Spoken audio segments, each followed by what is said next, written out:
All right, the TPS reports, the Pool Series podcast. We're back with a brand new episode. And as always, I'm your host, Justin Clark. And this time I'm only joined by Mr. Brandon Mullis. What's up, Brandon?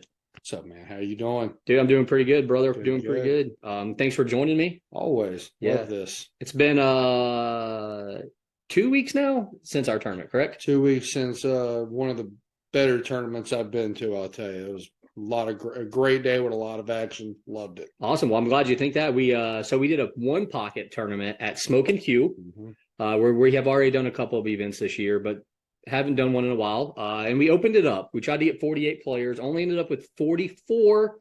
That's still pretty good for a one pocket tournament. I think that's great, especially as one that wasn't promoted until a few weeks before it? It was about three and a half weeks before. Three and a half weeks before. So yeah, that's a great field. Yeah, and it was a race to 2 also, and $50 entry fee. So we did add 500 as always, as we do for every event.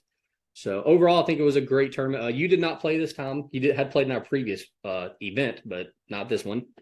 You did show up though. Yes, showed up and loved every minute of it. Got a chance to call some great matches, watch some great play, really learn a lot. Oh yeah. I realized how much of a novice I actually am in one pocket. Before I thought I was an expert. Now I realize I didn't know a lot. So that was fun to watch. Yeah, I mean, definitely watching some of the better players in this tournament, you realize there's a big gap between them and us. And I especially know there's a big gap between me and them because I did play in the tournament as well as run it and commentate some. So I was like a 3-headed monster during this event. Handled it well, though. You really did. Thank you. Kept your cool. Yeah, I mean, there was no reason to get angry. I did play 3 matches. I did win. I'm going to say I won 2 because I had a bye. So I'm going to count that as a win. Win's a win. I'm going to count that as a win. And I guess, we paid out the top 8 again, as we always do. We were going to pay out 12 if we got a full field, but didn't quite get there. So only stuck with 8. But I guess, do you want to talk about my matches first? One of them was on the TV table. Yes. I just want to ask, how did you feel about me playing on the TV table as the host of the tournament or the tournament director? I think you're supposed to play on the TV table because you're the director. All right.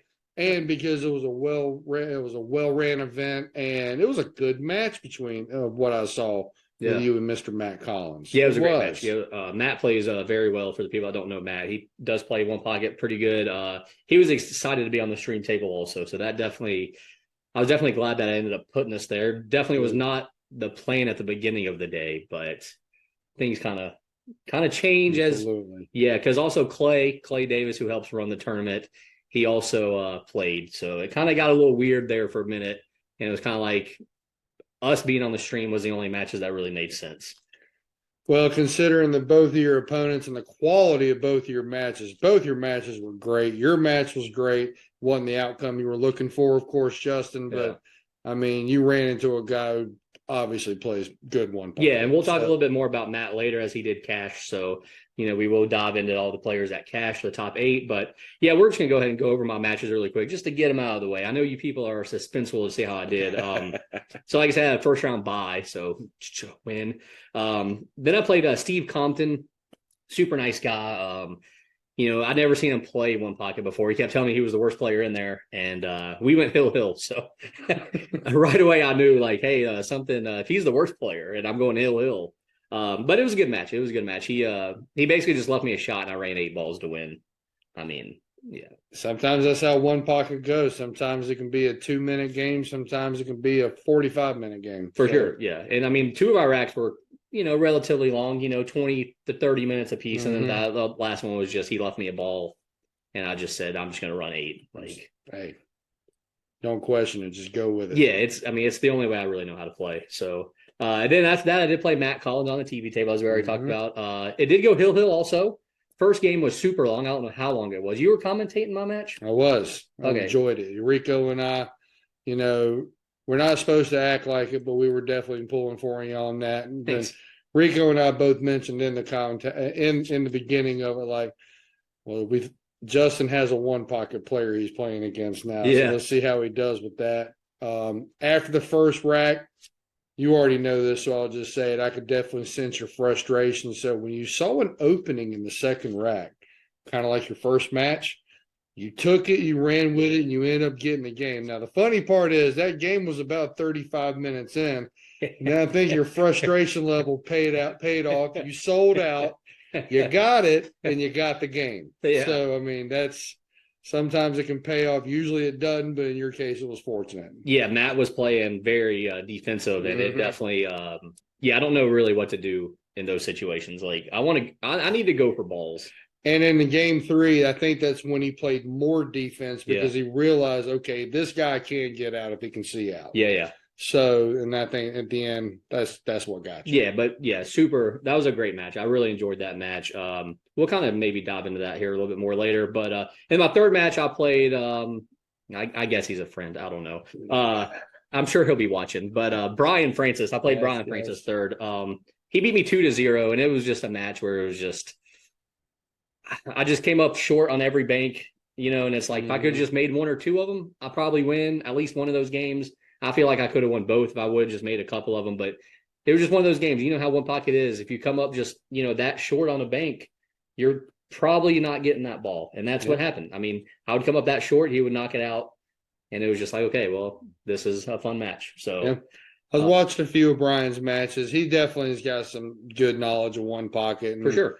He can players like him can be frustrating to play against because just when you think you're getting somewhere, he'll put you 3 steps back. Yeah. So he definitely knows what he's doing. He definitely enjoys playing. I mean, I think he had a lot of fun. He'll also be playing in our next event coming up, which we'll be talking about a little bit. So I think he's going to be a regular here on our events again, which I love it. That's why I say maybe he's a friend just because he's supporting me. So yeah, sure. We're friends, whatever.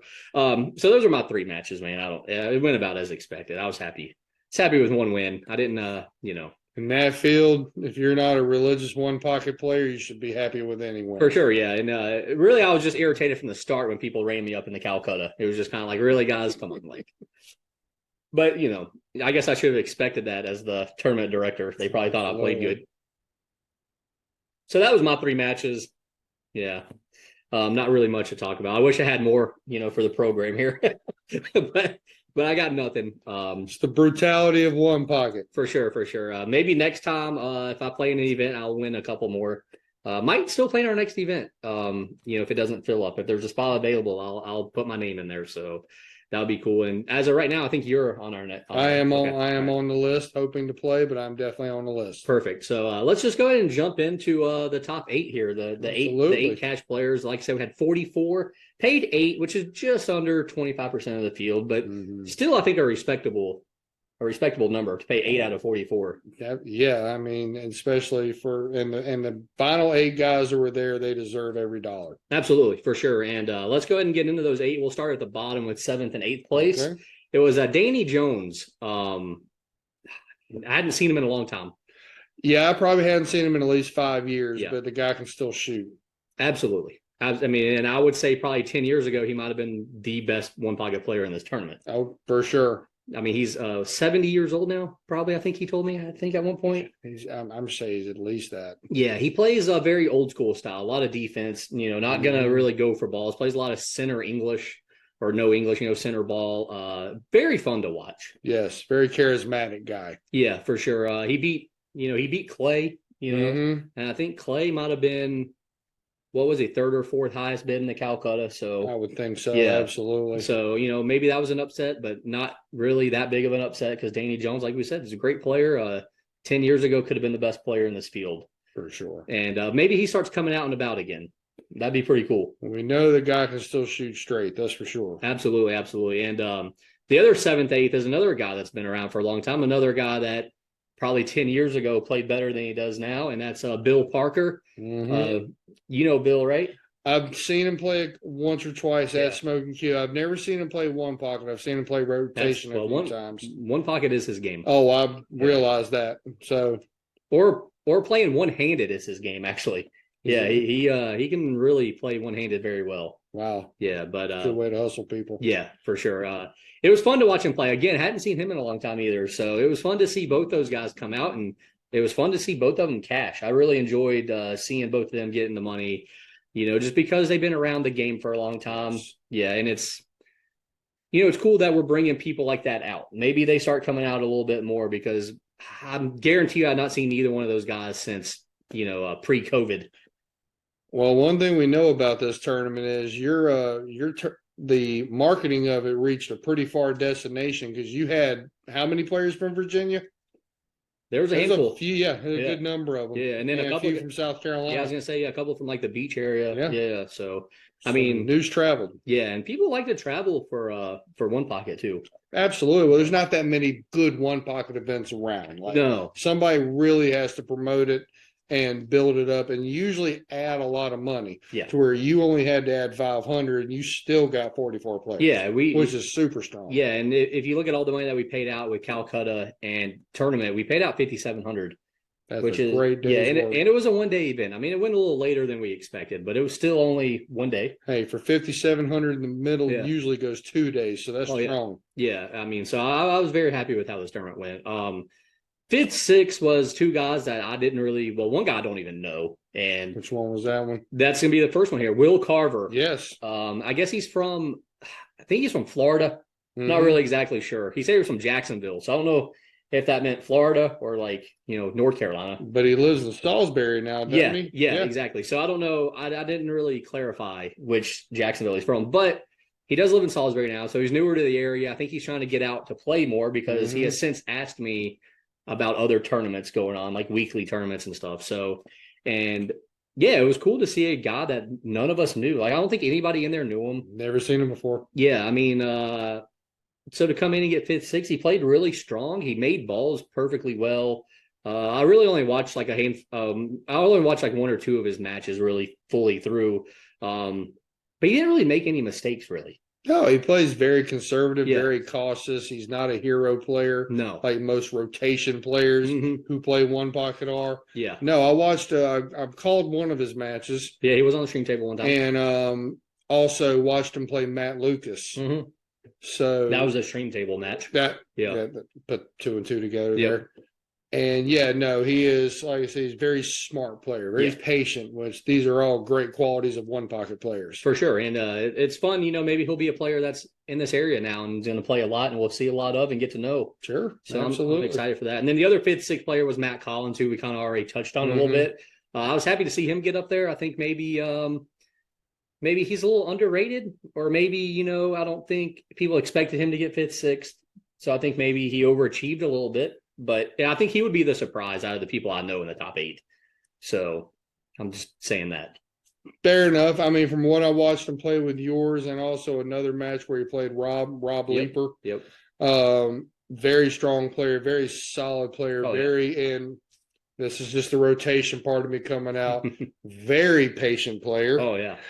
Yeah. So, but no, like I said, he had a great day. So to see him get that high is awesome. Absolutely. So, I mean, I was happy for him. I was happy because he also traveled. I mean, I think he lives, I don't know exactly. I think he lives down near Myrtle Beach. Yeah. So I feel like Sure Thing down there is his regular pool. I know he said that he was getting in a hotel after it was over. So he didn't live close enough to drive home. No. So yeah, I want to say he lives near Myrtle Beach. So yeah, it was good to see him come up and play and cash.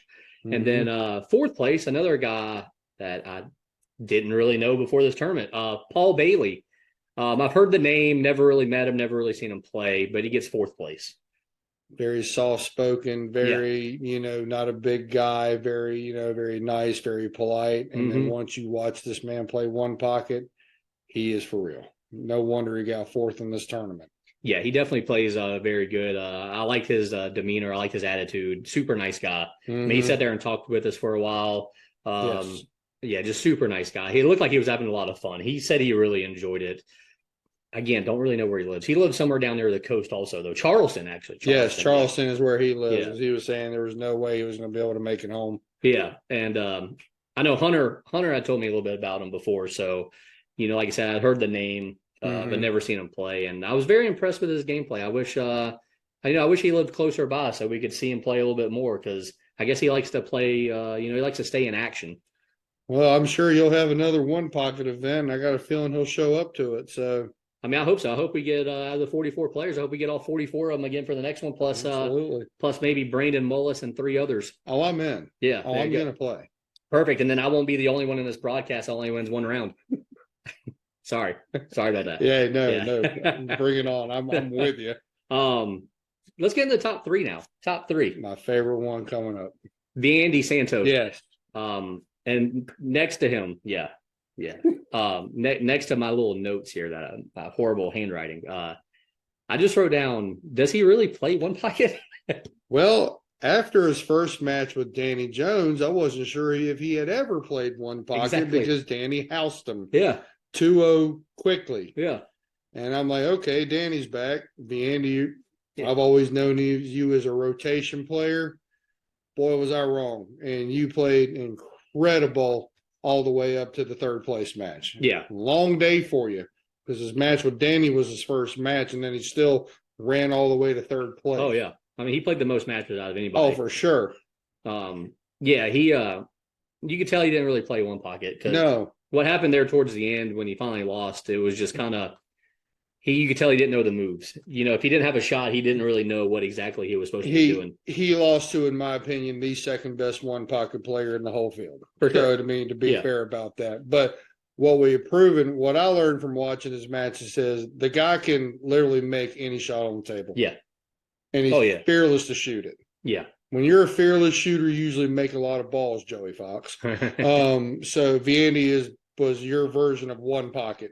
Yeah, for the tournament. So it was fun to watch Vianney play a bunch of matches. He was on the stream a few times. And also another cash for him. That's he's cashing our event. He's played I think he's played almost every one of our events. He is in the black right now in your events. Oh yeah, for sure, for sure. And I guess we should give a shout out to Jeff Pate, who finally did not cash. What was it? 4 straight that he had cashed in. Yeah. So Jeff missed out finally. That was probably a shocker out of. I think him and Clay would be the shocker out of the two that are not on this list. Yes, by the way. Yeah, for sure, definitely. I can't really think of anybody else really that was there that I thought would have been on this list. Clay got a little bit of a, I don't want to say a bad bracket, but he lost to Hunter and he lost to Danny Jones. Yeah, yeah. Oh, yeah, yeah. So, he lost to two he lost to two players that were in the money. Mm-hmm. I mean, yeah, that's a tough bracket, but, I think play through it. Yeah, at the beginning of the day, I would have put Jeff and Clay both up here, and for them not to be is kind of a surprise, especially because it ended Jeff's run of being 4 straight cashes. So I know he was probably angry about that. Maybe he can redeem himself in our next event. I'd be surprised if he didn't. Yeah. So let's get into the runner-up, second place, a $20 guy in the Calcutta, a guy that was not even signed up for the tournament until he was the last person on our list that signed up. So he signed up like the night before. I had no idea who he was. Mm-hmm. Never met him, never seen him, never even heard his name. Rob Leeper, super nice guy, really good player, loves to talk. He joined us on the microphone at one point, and it was awesome. Definitely going to support this guy as he's going to start running some tournaments in Virginia. Mm-hmm. Definitely going to support him, and it was fun to watch him play. I feel like he played very smart. He moved the ball well. He kind of missed a couple of shots, was kind of his downfall, I feel like, but definitely plays the game. Yeah. Yeah. I mean, I meant what I said when I said second best one pocket player in the tournament. Yeah. He is great at position play. He is great at thinking 4 and 5 moves ahead. He is great at just really any aspect of the game, pocketing balls. I think I didn't just watch him on the stream. When I realized that he could play was on the table next to us, so I was catching him out of my eye. I think I only saw him miss one easy ball all day. Oh, He's just a model of consistency. Like Justin was saying, we got a chance to chat with him, near the end of the night. Awesome guy. Definitely want to support his tourneys in Virginia. And my favorite part of the whole thing is percentage-wise, he made more money than anybody. Yeah, absolutely. Went for $20 in Calcutta. Yeah, that's unbelievable. Yeah, that's less than I went for. And I was out like 14 hours for it. That's probably where the bid started. Yeah, I started at $20. So he basically got a walk on himself. Yeah, so beautiful. Yeah, so great job, Rob. It was a pleasure to have you. Hopefully, he comes back and plays another one of our tournaments. That'd be awesome. Sure. Let's get to the winner. The guy that went for the most in the Calcutta, got more than double what the second person went for. And next to my notes, all I wrote was "duh," because no offense to anybody else, 43 people in this tournament, but this kid was the best player in the tournament. We knew that as soon as he walked in. Hunter White. Yeah. Brandon, go ahead. What's your thoughts? My thoughts is you got a guy who's top 25 in the whole country in one pocket in your event. You better buy him up in the Calcutta. That's why he went for what he went for. watching the brilliance of how he moves the cue ball, watching how fearless he is when he's pocketing the balls. I mean, you could not make a mistake with him and expect for him not to make you pay. He made everybody pay. He dropped 1 or 2 or 3 games the whole day. One. I know he lost one to Clay. That's it. That's what I mean. That's when That's you lost one game, and what did he play? 14 to 15 to 16 or more? He went straight through. So yeah. Bracket of 48. Yeah. Yeah, 14 to 16 games. Yeah, roughly. he played 15 games. Yes, and lost one. Yeah. To a great player. Yeah. He didn't just lose it to some random Justin Clark or anybody. No, there's no way I was beating him in the rack. Yeah. But I mean, enough said. For anybody who has not watched Hunter White, you might not like one pocket. Do yourself a favor, go to the video and watch how the game's supposed to be played. Yeah, I mean, I'm just going to keep it short and sweet. Yes. He banks the balls better than anybody in this tournament. He probably moves the cue ball better than anybody in this tournament. I think if you told him to run 8 balls, he might struggle a little bit, but he doesn't need to because he's going to put the cue ball somewhere where you're not going to have anything. So it really doesn't matter if he can run 8 or not. The fact that I only lost one rack, incredible. He did join us on commentary late at night for one of the matches.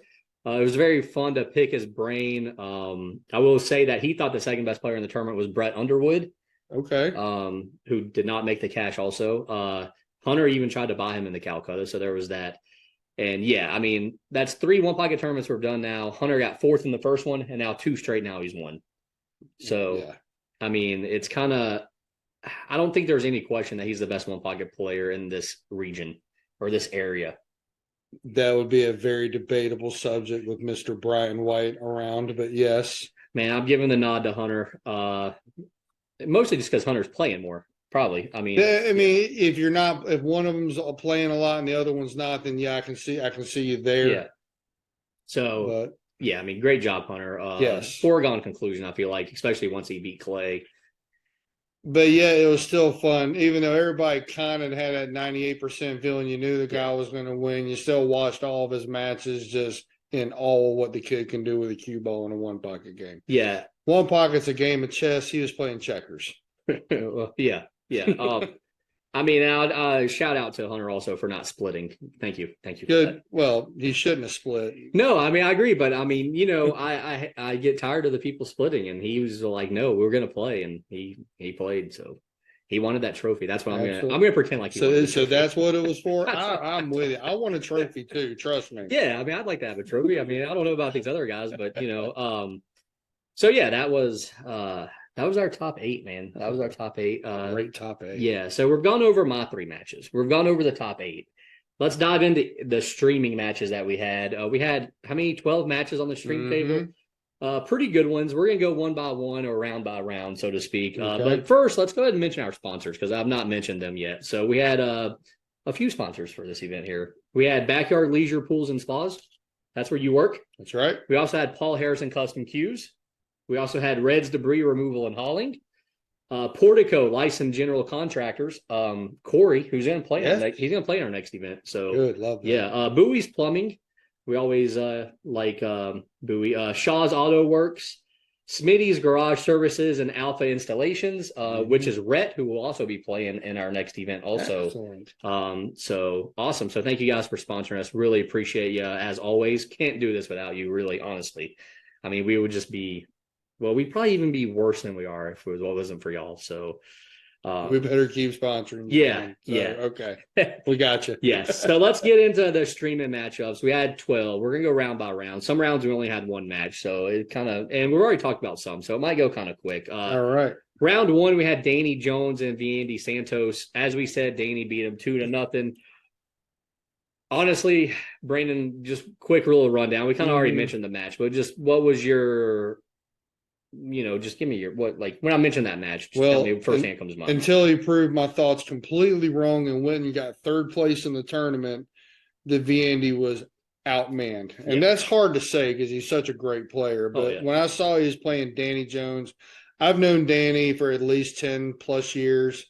And when he was really, really playing strong, trust me, he still does. I knew that Vandy was in trouble, and Danny, just being the tactician that he is, just proved that completely. Yeah, I mean, my going in the match, I was like, Vandy doesn't play one pocket, and then he drew Danny first, and I was like, oh, that's a horrible matchup for him. So big time. Not surprised at all that it went 2-0. But shout out to Vandy for bouncing back from that yes, match. Yes, he did.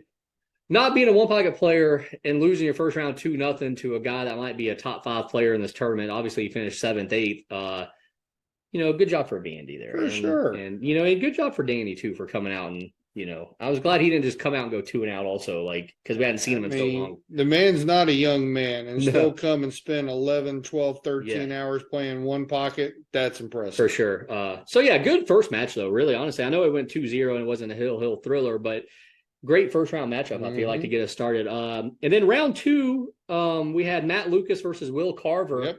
Will, who, as we said, we did not really know. Matt Lucas, a guy that we know very well, and a guy that had already played in our last one pocket event, finishing 1 out of the money. So didn't quite get there this time. But Will beats him 2-1. It was a hill battle. Brandon, you commentated, right? I did. I commentated a part of it. Okay. Pat Dixon had part of that match. Okay. But Matt Lucas is a good one pocket player. He's a lot better than people realize. Oh, yeah. And I mean, sometimes when you don't know somebody's game, because like I said, nobody knew Will Carver. Yeah. So for him, when you don't know another player, that can be a disadvantage. So when he came in, Will just played him smart and played him patient and took right shots. He didn't try to go for too much. Like there was a few times, Justin, when Pat and I were commentating, and I said to him, well, this is going to happen, and something totally different. Yeah. And he ends up benefiting off of it and winning the match. Yeah. So, no, but Will has a great game. And like you said, I want to see more of it. Mm-hmm. See, hopefully he'll play in the 9-ball tournament next week. Yeah. So, but yeah, no, that was a good one. Yeah, that was a very good match. I think it was a pretty even matchup, too. I feel like those guys, that was a very even matchup. I think it could have gone either way. Mm-hmm. And I think it really kind of, I feel like if you go back and look at the bracket, which you can if you go to Digital Pool, you can look up, just search for the pool series, and you can find the bracket. But if you look at the bracket, I feel like the winner of that match, I don't think it was really a surprise at that point that the winner got to the money, because I feel like that was kind of like a key matchup in that bracket. Red Sea parted in the bracket. It can happen. For sure. I mean, we see it all the time in college basketball. Like, last year you had Florida Atlantic make the Final Four, so – yes. Yeah. So things happen, and but that was really a fun and entertaining matchup. And I feel like for the people that didn't watch it, you can go back and eventually it'll be on the Pool Series YouTube page, which you can find it on there. Or right now you can go to the Pool Series Facebook page and go back and find it on there and rewatch it. I personally love watching good players that I've never seen before. Yeah. They remind me why I have a job. Yes. Let's get into round 3, and this is the round where we had the tournament directors play. So you had Clay Davis versus Hunter White. Hunter beats him 2-1, and then you had Matt Collins and me, Justin Clark, with Matt winning 2-1. So both tournament directors lose Hill in round 3. Both the good opponents, though. Yes, I mean, fair. Yeah, we did lose the 2 guys that were in the top 6. We kind of already talked about my match for a second, so let's just kind of say that it was cool that I was on the stream table. Matt enjoyed it, so good job. Great match we already talked about. Hunter and Clay. Clay had a chance to win. He did, and it happens to every player. It happens to every single player. You start thinking about winning the match more than pocketing the ball. Yeah. I'm not saying that's what Clay did. That's just what I think happened. So, but once he missed that opportunity, Hunter – he paid the ultimate price. Yeah, it was over. And this is like our 4th one pocket event, as I've already talked about, or our 3rd one pocket event. I'm sorry. And this is the 4th time they've played each other. Hunter now has a 3-1 advantage. I like to call it a little rivalry, even though they're friends, but I'm still calling it a rivalry. Oh, sure. And by the way, you said it's 3-1. Yeah, that's one more game than a lot of people have on Hunter. Oh, for sure. I mean, Hunter in our one pocket and the 3 one pocket tournaments has only lost 2 matches. One was to Clay and one was to Brian White. So, which he beat Brian White the next time they played. Yeah, so, I mean, those 2 with the short races can go either way. Yeah. So Clay does hold the distinct advantage of being 2 of the defeats that Hunter's faced out of probably about 15 matches. He's probably 13-2, I believe. Put it this way: your tournament director is or your partner in this is a prideful guy. Don't be surprised if the next time you have a one pocket tournament, he gets that trophy. Yeah, I mean, well, he wants it. Yeah, I mean, remember the first one he got second place, and he loses to Brian White in what I'm considering one of the best one pocket matches I've ever watched, especially the final rack. And the way that Brian beats him, you can find that on our YouTube page, by the way. Watched it. It was yes, incredible. It's one of my favorite matches. Please go search for that Brian White versus Clay Davis one pocket tournament on the Pool Series YouTube page. Yeah, Clay eventually will sneak through and win one of our one pocket events. And he might even win, our next rotation event. Who knows? Wouldn't shock anybody. Especially if we just keep, talking crap about him here. He might just motivate him a little bit. We're never going to stop talking crap about Clay, but we can motivate him. That's for sure. Maybe we can talk about that Washington football team and how they lost today, but that's enough of that now.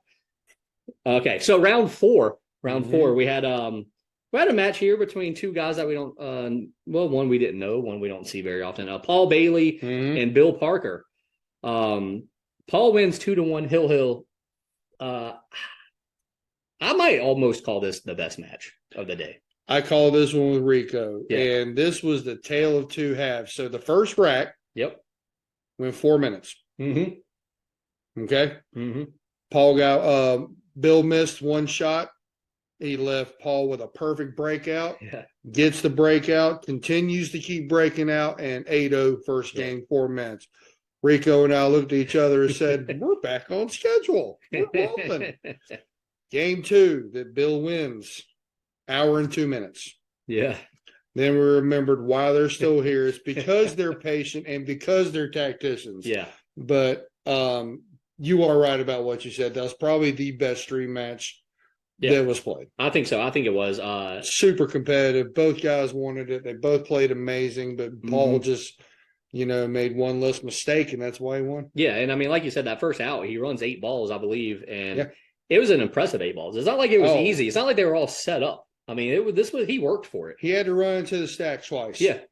So, and each one just set up for 2 and 3 more balls each time until he had a perfect out. Yeah, it was perfect. And like you said, it took 4 minutes, and then the other 2 games, the whole match ended up taking 2 hours plus. I mean, it was pretty awesome. I mean, that's if you're a fan of like old school one pocket and a lot of thinking one pocket, not firepower one pocket, then this was the match. This is a guy you want to watch then. Both these guys, I feel like. For sure. Yeah, so it was a very solid match. And I think, it was good to see both those guys on the stream table because, people in our area don't know Paul maybe. And then people haven't seen Bill in, like I said, long time. Yeah, pre-COVID. So solid matchup right there. That was that put Bill into the money. I mean, I put Paul into the money there. So definitely pretty solid. And then that moved us to the Final Four winner side where we got both matches on this stream table.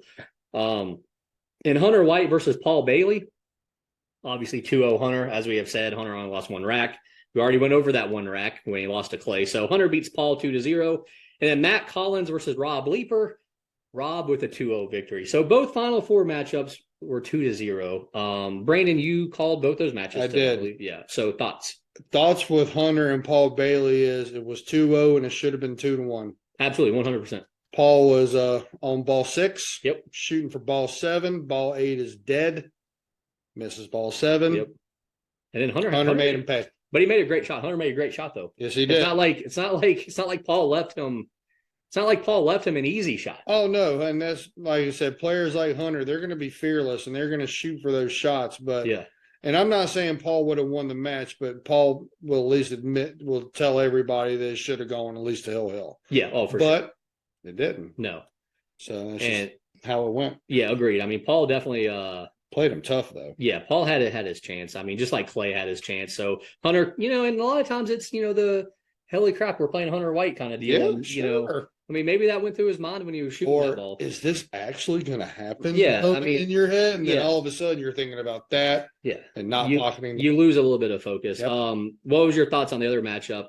Rob Leeper winning 2-0 against Matt Collins. Surprised. Well, I mean, because I had been watching Matt, and Matt had been playing really, really well. Yeah. I mean, really well. And surprised after the first rack that Rob did what he did, but then when I saw it in the second game, I was like, okay, this guy's serious. Yeah, I mean, I think what happened was Matt finally played a guy that could move just as good as him, but could also make balls.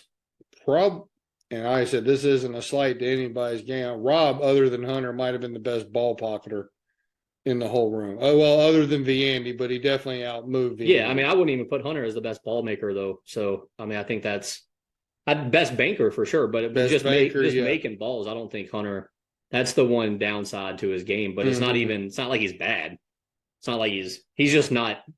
He doesn't get an A+ in that category. And the thing I loved about Rob is his demeanor and his attitude stayed the same. Oh yeah, the whole way. Like he did. You couldn't. Some players you watch them, you can sense the panic in their eyes. He never. How they move, how they pre-stroke, everything.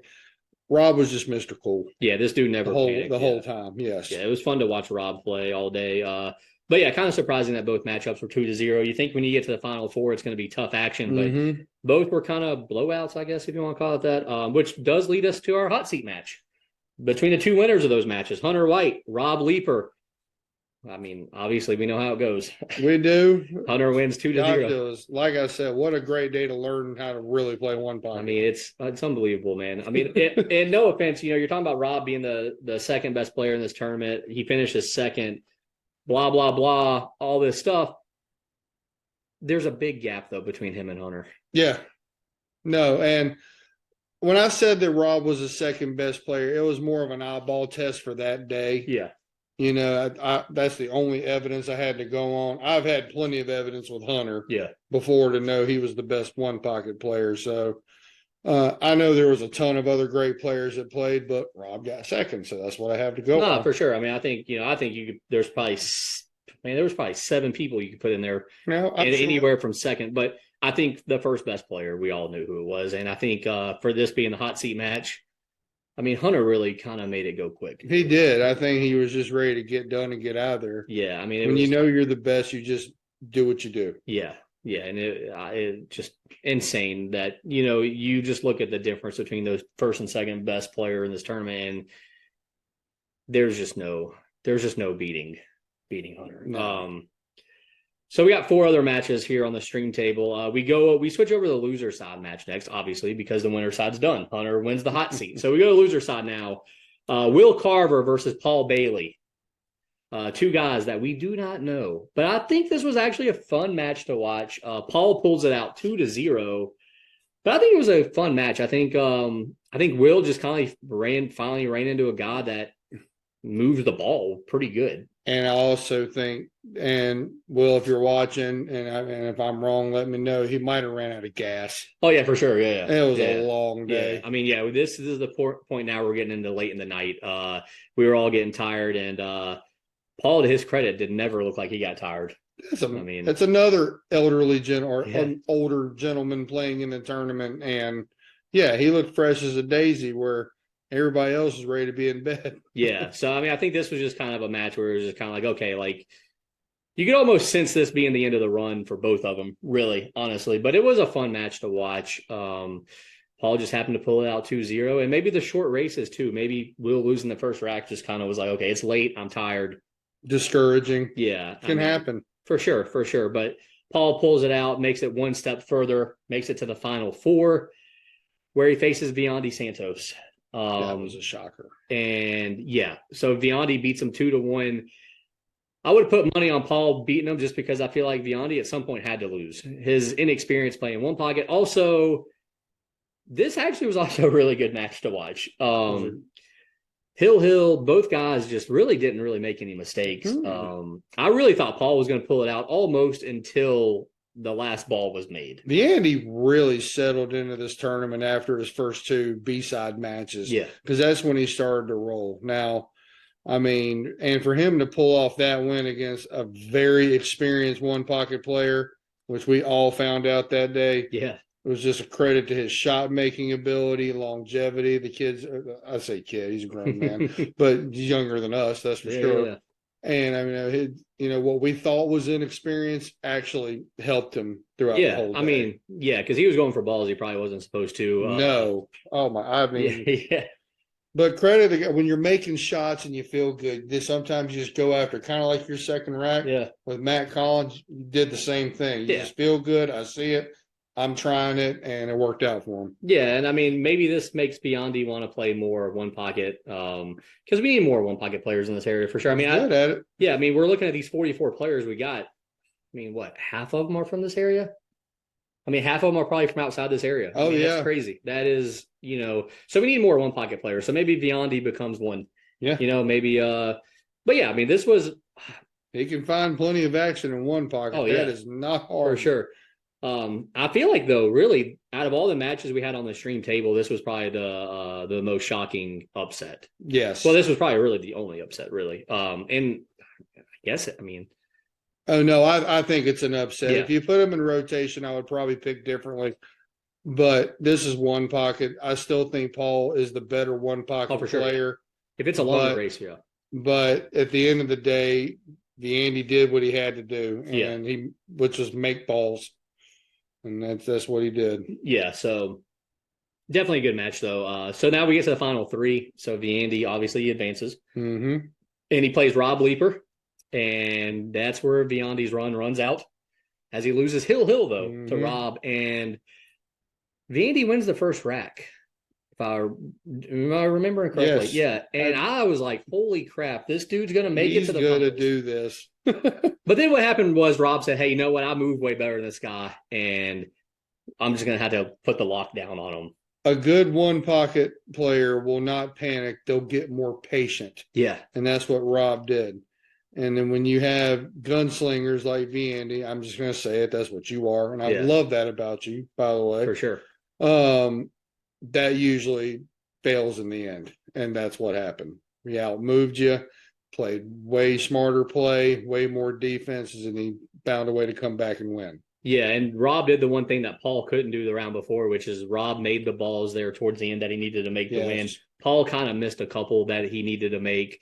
But yeah, Biondi in these last two matches here against Paul and against Rob kind of ran into guys that were okay with a long match. And that's gonna hurt Biondi because he doesn't play one pocket.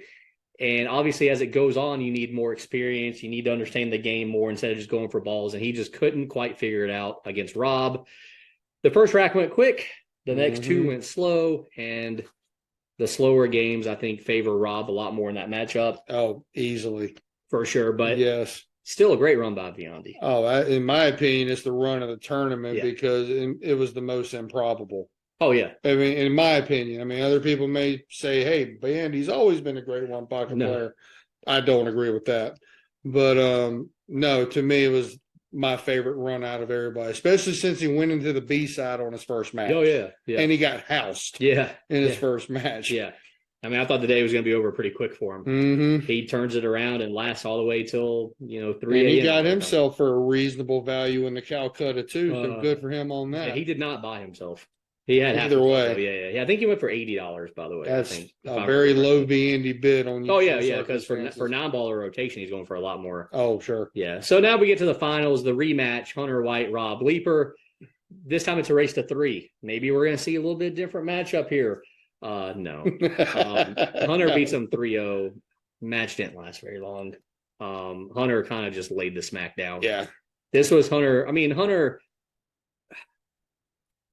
attitude leading up to that match was, hey, I'm going to win this pretty quickly, and there's no stopping me. And that's pretty much exactly what he did. You know what I really feel like came out in the finals out of him? The cash game. Yeah, yeah. I'm not talking about for the purses that we were playing for here. I'm talking about the mega bucks. Yeah. That's what came out, get the money and get out, and that's what he did. Yeah, he was ready. Yeah, he was it was beautiful to watch if you want to watch a one-sided match. But yes. No, it was definitely a great way to end the day for Hunter because it was kind of like, I've been the best player all day. I've put on a show all day. Let's end it.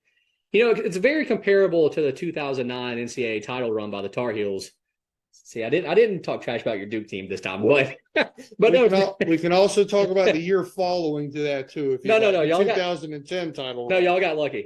We did get lucky. Gordon Hayward missed the greatest shot never made, but no, it just it was just kind of like the whole tournament. Hunter was the best player and kind of was just winning, but not really dominating. And then at the end, it was just kind of like, okay, now it's time to dominate. And it's exactly what he did to Rob. And it was kind of like, And I feel like Rob even knew it too. Rob even, I think, said before the match, he said, Hunter's the best player here. But and yeah. But do you know what I love about Rob right after the hot seat match when he lost? He said, if I get back to the finals and I feel like I will, I'm going to play it out. Yeah. Oh, yeah. And I said, you know what? I respect that of you, because a lot of people would try to business Hunter down, try to walk out with as much money as they can. He didn't do that. He wanted to play the finals. Yeah. And I give him all the respect in the world for that. No, definitely. I mean, I'm definitely proud of both those guys for wanting to play the finals, especially for Rob after he pretty much knew. I mean, he knew. Sure. I mean, obviously his goal was, hey, if I can pull out one win, maybe I can put some pressure. But I mean, sometimes in life, people are just better than you at things, and you have to accept it and move on from it. And we're specifically talking about Hunter White playing one pocket. He's got a 98% chance that he's better than you. Yeah, I mean, this was our 8th event of the year. Yeah. And I feel like this was the first time where probably by about 3:00 in the afternoon, we knew who was going to win. And that even includes the early tournaments where we had a little different format and we had BJ and Jesus there because they're both there. You don't know who's going to win, and then you also had other people there that were still pretty good, like Hunter or, we had other good players, Josh Newman, Josh Heater, so it never was, this guy's going to win. But for about the last 12 hours that we were in that building, I think we all knew who was winning. Yeah, I mean, especially when you are a specialist. Yeah. That is your number one game that you play. Yeah. So, I mean, honestly, to me, like the last few rounds was just like, okay, let's see if Hunter doesn't, mess up really. It wasn't so much table. Yeah, it wasn't so much, hey, let's see if this guy can beat Hunter. It was more so, let's see if Hunter just loses focus or starts counting his chickens before they hatch or whatever you want to say. And it just never happened. And actually, really, the last couple of matches, I feel like he played better than he did at any other point in the day. When you play pool for a living, that's usually how you play. You are slower in the beginning, but you're a dragster in the end when it counts. And that's exactly what happened. Yeah, and it was definitely so good job. Good job to Hunter. Congrats, buddy.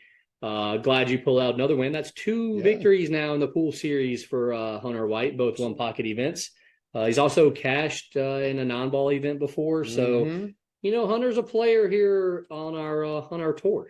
He's hopefully he plays in more. I'd love to see him sign up for our next event. I hope he does. And I want as many good players as 32, a field of 32. 48. We're doing 48. Right. Yeah, I forgot. Yeah. So a field of 48 would be amazing. Yeah. So let's switch over and kind of mention that tournament here coming up in less than a week now. Less than a week. We're going to be at Rackham for the first time. First time at Rackham. 48 players, going to be non-ball.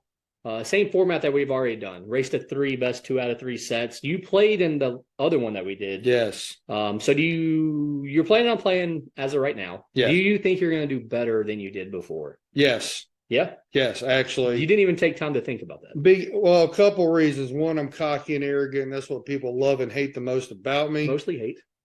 Good with it. And this is where, other than my house, I play the most pool. Yeah. Ain't usually with some form of Rackham tournament. Now that I've said that, you can pretty much count on 2 and out. But I mean, a lot of it has to do with the bracket you get to. Oh yeah. So I felt like I got a really good bracket at the last place. You never know what I might run into here. So I feel like if I get the same scenario, I can go at least as far. Good. That's what we like to hear. Sure. Yeah, sure. The other guy that's usually with us, Pat Dixon's going to play in it as well. You can probably also catch us all. Bold prediction. Yeah. He gets his first W. Oh, yeah. I think so, too. I definitely think so, too. He's been practicing a little bit this time. And also, I think, it'll be fun for all of us to be doing commentary again, along with, I look forward to it. Yeah, we'll see. It might just be the 3 of us. Might have somebody else. You never know. Might throw somebody else in the loop. But it should be a good event. We're going to do 48 players. Love that. So if we get a full field, pay out the top 12. $50 entry fee as always, $500 added. Good day's work. Yeah, gonna be interesting. I might play. Clay might play, depending on depending on if it fills up. Gonna use every table, I believe. So in the building. So I think this will go quick. Yeah. I think it's gonna be a pretty quick tournament. Midnight. That's the goal. Yeah, never know, but it's gonna be a little different than other Rackham tournaments that we're used to. So definitely good singer there. Yeah. So I definitely think it's going to be a good day, and we look forward to having many other events at Rackham. And this will be one of the last couple that we have this year as we're getting into the holidays. So we will be putting up another flyer here in the next couple of days for another one. And then I think we'll probably maybe have one more after that before the end of the year. But the Rackham event will be fun.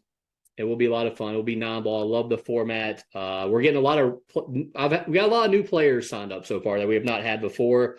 We will be putting out a player list soon. Trying to get it filled up first. Still got a couple open spots left as of right now, according to that clock on the wall, which is not right. So it's right twice a day. It's right twice a day. But as of right now, we still have a couple open spots left. But definitely looking forward to it. Come on, people, get those spots. Anything can happen. Ask Damian Combs. Yes. Anything can happen. He's played in this format twice so far, 8-ball event, 9-ball event. Both times he's been one match out of the money. So that tells you, no offense to Damian, but that tells you that anybody has a chance in this format. We've also had a couple of surprise cashes, such as we had Shane Atkins cash in the 8-ball event. Bag. Yes, check out his YouTube rap video, rap song on Apple Music. Also, we had Jeremy Gathings beat Andy Santos to get in the money of the 9-ball events. Don't think that happens in a long race. But races to 3, 2 out of 3 sets, anybody can win. So I think it'll be a good day. And I do think this event we will see 2 surprise people cash. Again, I'm not including you as a surprise person. No. Right. I mean, you're not in the APA. You can't be a surprise cash in an open event. Worst 9 in Charlotte. Well, that's neither here nor there. There's only like 2 of you now. So you're either the best or the worst. I mean, it's you and Rico. Y'all are the only 2 nines, I believe, now. So y'all are holding it down.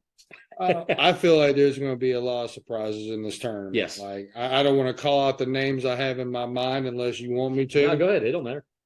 I feel like Antonio Young and Belton will get in the money. And Pat Dixon gets not just 1 but 2 tournament wins in this format. And I'll just go. Mike Davis shows up and is awesome. He's on the list. Yeah, that's what I'm saying. Mike Davis shows up and he's awesome. I hope he does show up. That'd be awesome. And Katie's also signed up too, so it'd be great if she shows up. I guess if we're throwing out predictions for that tournament, I'll throw out two predictions in as well. If Joey Fox signs up, I think he wins again. Nothing wrong. Hey, that's a good prediction. Yeah, and if I'm gonna say second place if Joey shows up. First place if Joey does not show up. I'm calling it right now, David Anderson.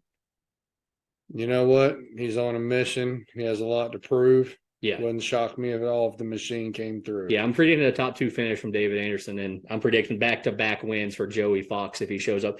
Just because that's how he does things. Back-to-back national champion in the APA, back-to-back the pool series champion. Yes. So those are my 2 predictions. Joey's not signed up as of right now, though. David is. Good. So good. Yeah, love that. We will kind of see what happens. And that kind of sums up our show. Brandon, do you have anything else that we need to talk about in the pool world? Yes, I'd like to congratulate Pat Dixon on his first tournament win that's on Facebook. Oh, yeah. If you want to go watch this match, feel free. However, I will give him a nice slow clap for his first win. If the crowd hadn't figured it out already, it was me. However, congrats. I'm glad on that. Yeah. Other than that, I don't really have. What was the race? 8-5? 8-5. Yeah, I'm going to be honest, Brandon. You're not supposed to win that. I know. Here's the worst part. He had me 4-1, and I ended up getting back 5-4. Oh, nice. And then you're right. I'm not supposed to win that. No, you're not supposed to win. No, Pat plays a little better than that, man. I agree. Yeah, I mean, it's. Hey, I didn't make the handicap. I just went by it. And that's another reason why we don't do handicaps. And that's, so if y'all play each other this upcoming Saturday, and Steven. Looking forward to it. Yes. So different story, possibly. I think then all of a sudden you're favored. No offense, Pat. Sure. Pat, by the way. Sure, he would agree. Yeah, Pat, by the way, we haven't missed you here tonight, man. Love you, brother. Yeah, definitely, come back. I don't have anything else to talk about, really. I mean, I don't know. I got nothing, man. Nothing going on in the pool world right now for me. I'll sign us off with this. Let's get these last 9-ball spots. Do not be scared. Come out and play. Have a good time. Support a great tournament series, one that's growing and is going to be well known. Sure. These guys just do it right. Justin and Clay, as much trash talk as we give you, Clay, we love you, brother. Let's keep this going. Yeah, let's hope Clay actually listens to this podcast. He probably won't. Yeah, he don't know how to hear. Just ask his wife. But before we leave, I'll thank our sponsors one more time. Backyard Leisure Pools and Spas.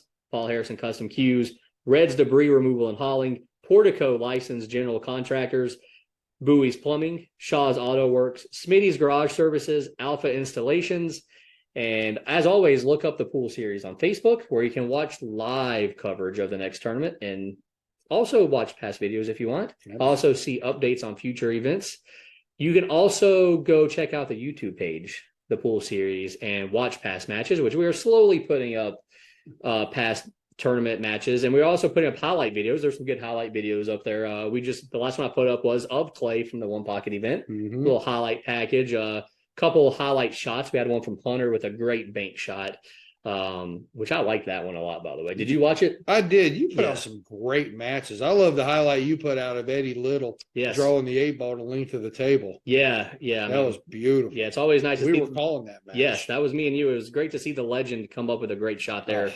It made that easy out look hard, but it gave us a highlight video for the YouTube page. So, yeah, I am obviously follow the pool series, so I've seen everything he's put up. Guys, these matches are awesome. Forget the reruns. Watch pool series. Perfect. And then also check out the TPS reports. Obviously, this podcast, which we're also on YouTube. Just it's on the pool series page. It'd be easy to find. Or check us out on Spotify, the TPS reports. And Brandon, if that's it, man, then we're done. That's it. We're done. All right. So check ya later. Until the next time. Deuces.